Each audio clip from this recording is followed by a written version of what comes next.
Kentucky basketball could not secure the services of five-star center Jayden Quaintance the first time around, but now he's decided to come home.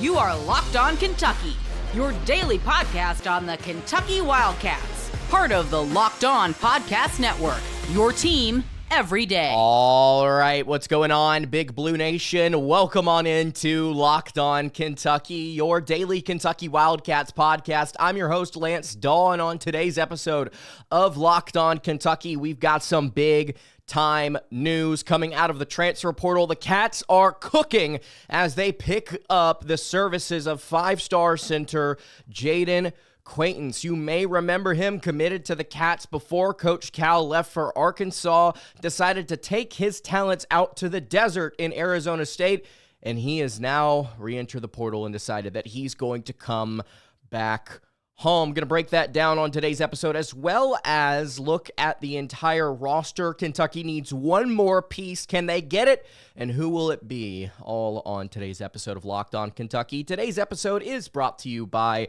Nissan, the all-new 2025 Nissan Armada. You can stay with us for the Nissan Armada Team of the Week later in this episode. Thank you guys so much for making Locked On Kentucky your first listen every single day.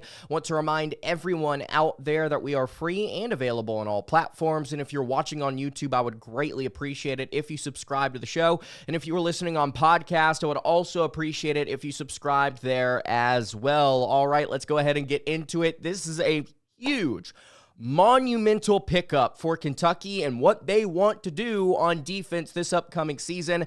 They couldn't get him the first time. They got him the second go-around. Jayden Quaintance is officially a Wildcat. He has committed to Kentucky.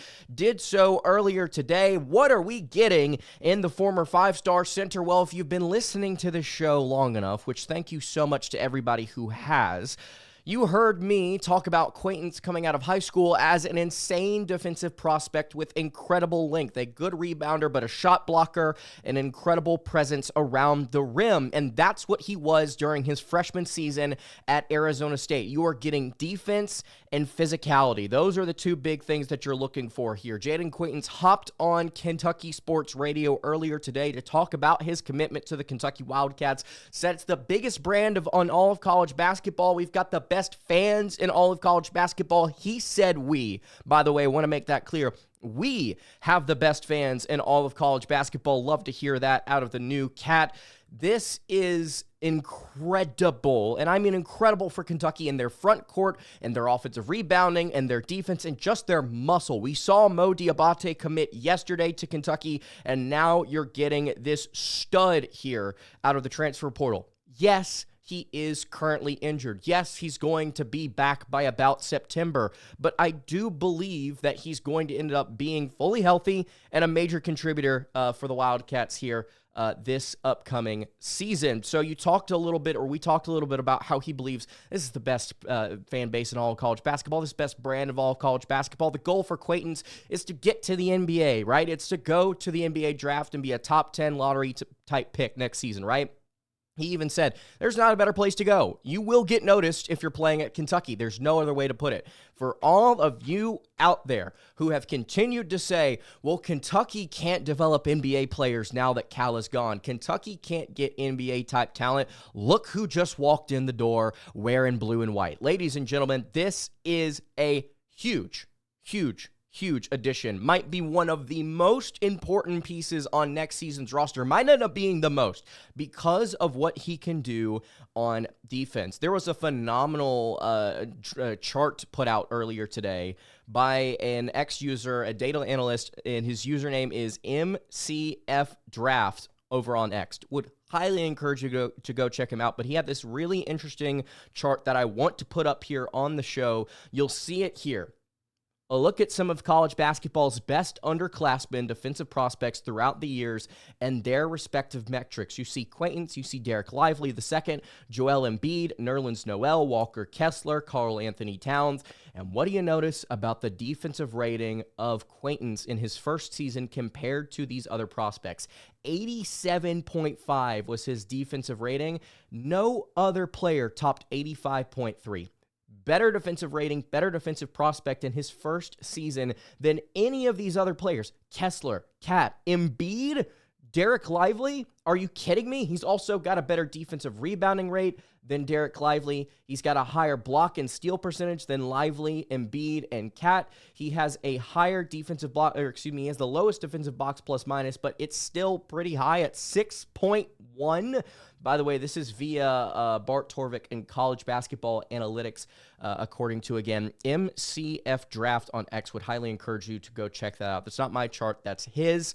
Phenomenal work there. I think that tells you everything you need to know right off the bat. Quaintance is a defensive menace, a 7'3" wingspan. If I am not mistaken, you're getting somebody who's going to finally protect the rim. The Cats, that's one of the biggest areas that they struggled with last season, was going at teams on the defensive, or at the rim, on defense, being able to actually attack the attack, being able to block shots, being able to get up and contest. And I think you're going to see Kentucky take some strides in that department this season, not just because of Quaintance, but because of guys like Marino, because of Garrison developing, Mouhamed Dioubate, obviously very solid there as well.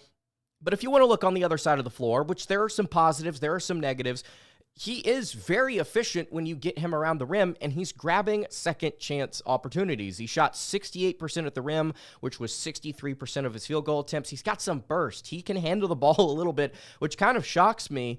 There is a world where I guess you put him at the 4 in a really big lineup. You can put him at the 4. You can put somebody like Garrison or Marino at the 5. Got some burst. He's a good cutter, a great finisher. Will throw the ball down, obviously, because of his wingspan. Will lay it in. He's got touch. He's got size.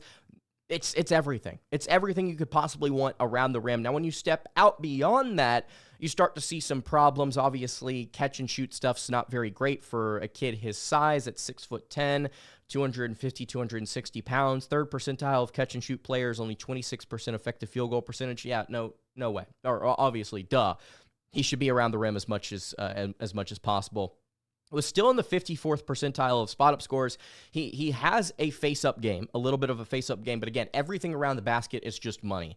16% of his points came from putbacks, which is really impressive. You go and look at some of his stats. He averaged 3 offensive rebounds per game in his 7.9 rebounds per contest, 9.4 points, 2.6 blocks, 1.1 steals, all as a freshman, guys. All as a freshman. 82nd percentile of transition scores. This kid runs the floor so well. He's going to be rim running. And man, if you're able to develop him into a legitimate passer, how could you not love this kid if you are an NBA draft scout? This is perfect. This is so perfect for Kentucky and what they want to do.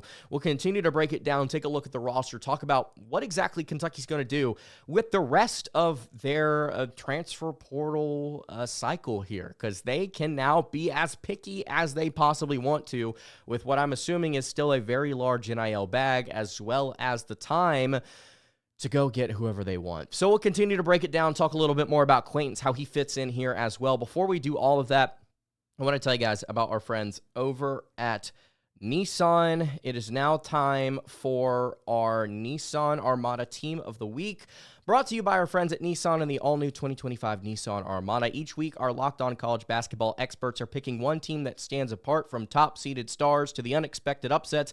These guys showcase the strength and sheer power needed to push forward, and this is a team that a lot of you guys are pretty familiar with. This is what Nissan has chosen here this week, the Armada Team of the Week. The Arkansas Razorbacks, yes, they started off very slow, lost their first 5 SEC games, had some injuries, fought through adversity, the most difficult conference in all of college basketball. Kentucky obviously doing the same thing here despite some injuries, able to fight through, finish above 500. The Hogs could not do the same, but still they made it to the Sweet 16. They were able to fight through St. John's and Kansas to get to that spot. They accomplished all of this without Boogie Fland for most of SEC play and without their leading scorer and rebounder, Duthiero, for the NCAA tournament. By the way, he is declared for the NBA draft. Best of luck to him.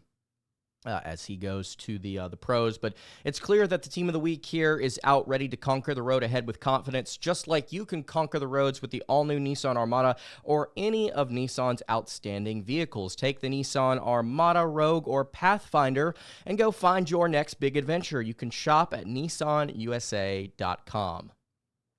All right, continuing along here on the Tuesday edition of Locked On Kentucky. Lance Dahl hanging out here with you. Really appreciate you guys checking out the show today. If you have not subscribed to the YouTube channel or the podcast feed, I would greatly appreciate it if you did so. Picking up a 17-year-old former 5-star. He is, by the way, a 5-star transfer, so nothing's changed. He is still just as good as he was coming out of high school. Yes, the knee injury is concerning, but again, he's going to be healthy. He's going to be fine, and he's going to be a big-time factor for Kentucky on the defensive end. I wanted to talk here about what this roster currently looks like. My thoughts on the rotation, what 1 through 5 looks like, and all of you out there you are free to agree or disagree or give your opinion in the comments below. Also, please let me know what you think about Jayden Quaintance. Subscribe before doing so. I would appreciate that. But let me know what you think about Quaintance. I think this is a huge pickup for the Cats. Finally getting some athleticism and some defense and some muscle at the rim. That's what they needed. I want to start here at the top at point guard. So this is how we're going to do it. I'm going to tell you about our starter, my projected starter. I'm going to tell you about the backup, the third string, and then the fourth string. I will specify if the player is a tweener between positions. Meaning if he naturally flips between one position or another. I'm not going to do this and say, well, Otega Oweh could play point guard if Kentucky absolutely has to because of injury. We're not going to play that game. Fully healthy, this is what the roster should look like. Starter, backup, third string, fourth string, we'll note tweeners. Some of these positions don't have third and fourth string, by the way, just to know. At point guard, I think Jaland Lowe, the transfer from Pittsburgh, is going to get the nod here. 6'3", 175 pounds, number 22 overall transfer, 16.8 points per game, 5.5 assists, 4.2 rebounds at Pitt. We've talked about him already on the show. Lefty, goes alongside 2 other lefties in the backcourt. We'll get to them in a second. He was abused during his time at Pittsburgh, was asked to do everything, a 30% usage rate, which is just insane. He was the one taking a ton of shots, running the offense, trying to create every trip down the floor. They asked him as a sophomore, to do everything. And the shooting numbers aren't great, but the ability to distribute and the ability to create is. He's not Lamont Butler. Some of you in the comments did not listen to what I had to say. In the previous episode when I was talking about what Jalen could bring to the team and how he could project out to be more efficient. I want to reiterate this and be clear here so that there's not any sort of confusion. Jaland Lowe is not Lamont Butler on defense, on offense. He's a better ball handler. He is not as good of a defender despite averaging 1+ steal per game. Lamont Butler's a better defender. I think Jaland can end up being as efficient or more efficient than Butler was on offense. His shot, I think, looks just as fine, if not better than Butler's. My whole point yesterday in saying that he could project out to be like Lamont Butler is in his development. Butler, and I laid this out, I tried to lay this out as clearly as I possibly could. Butler, during his time at San Diego State, only cracked 100 offensive rating or higher once in his 4 years. And he had like a 118, 119 offensive rating at Kentucky last season. His shooting numbers went up. He got to the foul line more often. Everything was better on offense. He had the highest assist rate he's ever had. I think Lowe, shooting numbers wise, will have the same jump, a similar jump to Lamont Butler. I think his efficiencies will rise. I think he will look better in Kentucky's offense than he did at Pitt. Just as Butler looked better in Kentucky's offense than he did at SDSU. That's all I'm trying to say there. Trying to make that as clear as possible. Jaland is your starter at PG. I talk about him a ton because I think he's a really important cog in this wheel. Kentucky needed their PG. They got one as a distributor. Your backup, I think, is going to be Acaden Lewis, a freshman, 6'2", 180 pounds, out of Sidwell Friends High School in D.C., number 30 overall 2025 prospect, according to the 24/7 Sports composite ratings. Number 5 overall point guard, number 1 player out of D.C. This kid, I've said it over and over and over, and I'm going to continue to say it. I am highest on Acaden Lewis out of all the guys in our freshman class. Acaden is the guy that fires me up the most. And I really hope that he is able to stick around for multiple seasons, because barring injury, he's probably not going to get he's not going to get a large share of the minutes at point guard, right? Lowe's going to be, I think, carrying the load there. Lewis is crafty. Lewis is a shooter. Lewis is a distributor. He's just a phenomenal ball handler. Left-handed kid that is just so fun to watch. He is my favorite player coming into this year's class. And I think that he's going to provide valuable minutes at point guard whenever he gets into the game. He's going to be a fun spark plug type player to watch. Is he going to be like as explosive at the rim as somebody like Auburn's Tahad Pettiford? Probably not. But is he going to be as good of a shooter and I think definitely a better playmaker? Yes. Acaden is your backup. Collin Chandler, I think, is your third option at point guard. And he is a tweener. He's going to tween between point guard, shooting guard, and small forward if he has to.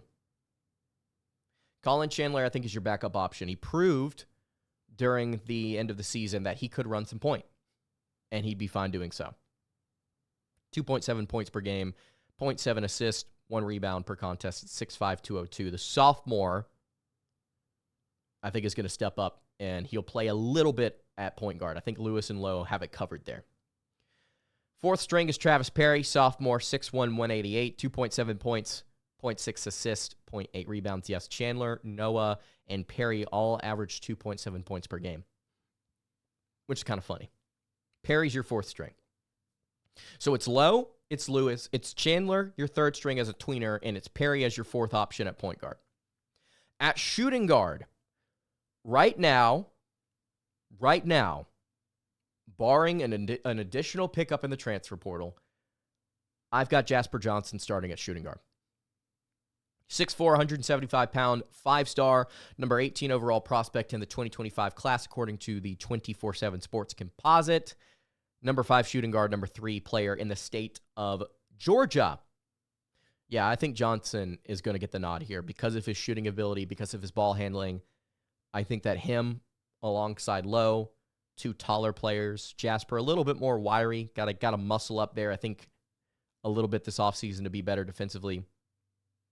Yeah, I think that he is too good on offense to pass up as the starter, especially if you can slide Oweh down to what I feel like is his more natural position. Speaking of Oweh, your backup here, I think, is Otega Oweh. I think he's your second option at shooting guard as a tweener. I think he is primarily going to play small forward. That is where he is going to be, I think, for the majority of the season. That is my assumption right now. Oweh's your backup. Acaden Lewis, I think, is your third string option, tied for third as a tweener, alongside Collin Chandler. I think Acaden Lewis and Collin Chandler will play essentially the same amount of minutes as the third option at shooting guard. And again, that doesn't necessarily mean they're not going to get minutes or Chandler's not going to get minutes. They are. Again, I think for the most part, Oweh is going to be at small forward. So the moments that you want to take Jasper out, you want to leave Oweh in at the 3, put Lewis in, put Chandler in. Lowe, Chandler, Oweh, fine. That's a fine 1 through 3. I don't think it's fine. I think it's great, especially considering Oweh's an All-American type player next year, by the way. Small forward. I think you've got Otega Oweh starting there. Pretty clear stuff. 16.3 points per game, senior, 1.7 assists, 4.7 rebounds, 6'5", 215. I think he's a more natural fit at small forward, especially considering he doesn't take a ton of threes. So that's your 1 through 3 right there before we get to the depth of small forward. Jaland Lowe, Jasper Johnson, Otega Oweh are your starters. I think Acaden tweens between 1 and 2 is the backup 1. Collin Chandler tweens between 1 and 2 is the third string 2 and 3, or 1 and 3, excuse me. Travis Perry's your fourth string 1. Let's let it rock. We'll keep it pushing here on Locked On Kentucky. Before we do that, though, I want to tell you guys about our friends over at Supply House. You can get the supplies you need from the site made for the skilled trades. That is at Supply House. Whether you're in plumbing, HVAC, or electrical work, Supply House is the reliable way to order products online. Their easy-to-use website is packed with helpful resources and the latest product info to help you get the job done right. Plus, with a complete inventory of over 200,000 parts from 400-plus top brands, you'll find exactly what you need delivered fast from coast to coast. And if you need help with an order, Supply House offers expert support and industry-leading service, so you'll always talk to a real person. And for trade pros looking for an extra edge, their free Trademaster program offers exclusive perks like a dedicated phone line, free shipping, and discounts on every order. Thousands of skilled professionals are already taking advantage, and now it's your turn. You can join the Trademaster program today at supplyhouse.com/TM and start ordering plumbing, HVAC, and electrical supplies with just a few clicks. Plus, you can use promo code SH5 for 5% off your first order. That's supplyhouse.com. All right, wrapping up the Tuesday edition of Locked On Kentucky. Lance Dahl hanging out here with you. So we've talked about the 1, the 2, the starter at small forward. We'll keep it pushing. I think Collin Chandler is your backup 2 or 3, excuse me. I think he's a tweener 1 through 3. Now, does that mean he is going to get the second most minutes at small forward? I'm not sure, because there's so many ways you can mix and match 1 through 3. Or, excuse me, let me rephrase. Is Collin Chandler going to get the third most minutes? That's a poor way to phrase it. Is Collin Chandler going to get minutes at all, is what I'm trying to say. Because I've got him either second, third, or fourth string technically at these 3 positions. I think if anything, it's indicative of more minutes maybe than you would expect.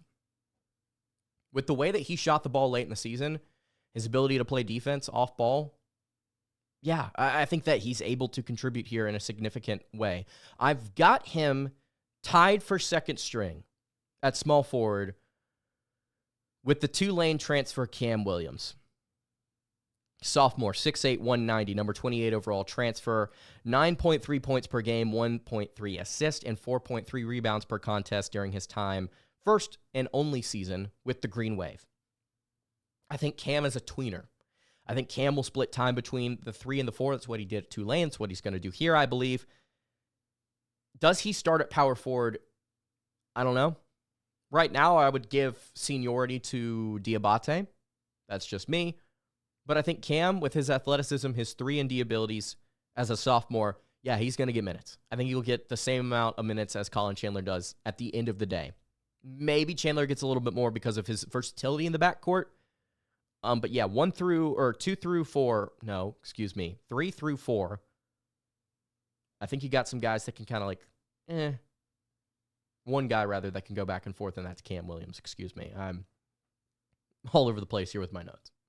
So Kam and Collin, I think, are tied for second technically. If you had to pick one, I think Collin Chandler's probably your backup 3, because the fact that Kam can slide down and Chandler at 6'5" probably shouldn't. Then your fourth string at small forward is Trent Noah, the sophomore, 6'5", 220, 2.7 points, 0.4 assists, 1.9 rebounds per game. So that's your small forward. Oweh, Chandler, Williams, Noah. Your power forward, mentioned him already, Dioubate, the transfer from Alabama, 6'7", 215 junior. According to On3, he's the number 39 overall transfer. I would have him much higher, personally, but that's bias. I'm assuming whenever 24/7 Sports finally updates their transfer portal rankings to include Dioubate, he will be higher than that. 7.2 points, 1.1 assists, 5.9 rebounds per game during his sophomore season with the Crimson Tide. Very efficient, very physical, bully ball type player, throwback cat, as I like to say. I think because of his defense, he's going to get the nod here in the front court. Kam Williams will be your backup against, again, Kam is your tweener here. The sophomore, 6'8" sophomore from Tulane. I think he's got very, very high NBA type upside with his athleticism. Dioubate, I think, will get the nod. and Williams will find minutes at the 3 and the 4. And then finally here, your 5. This is as clear-cut as it gets. Garrison starts. Brandon Garrison, the junior, the former McDonald's All-American, 6'10", 250 pounds, averaged 5.9 points per game, 1.9 assists, and 3.9 rebounds per game. Guys, I think Garrison starts over Quaintance early in the season.